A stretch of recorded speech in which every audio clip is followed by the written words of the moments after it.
Crop domestication started around 10,000 years ago in many places all around the world. And there is still a lot we don't actually know about how domestication affected the roots of these plants. And so that's what my experiment is hoping to find out.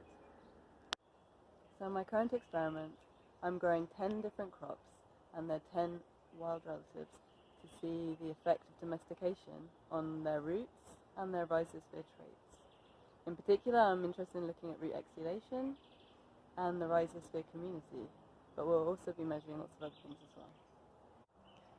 So the plants have been growing for a few weeks already.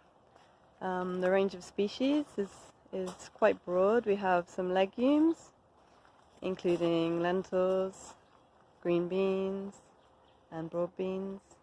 We have a couple of cereals, wheat and barley. And then some other species such as lettuce and sunflower and tomatoes. And these plants will grow until maturity when they are ready for harvest.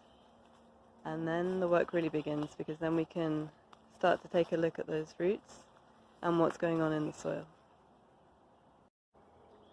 So as well as looking just at the effect of domestication on the root and rhizosphere traits, we're also really interested in knowing if this also affects drought tolerance of the plants, and specifically if the crop wild relatives are more drought tolerant than the crops themselves.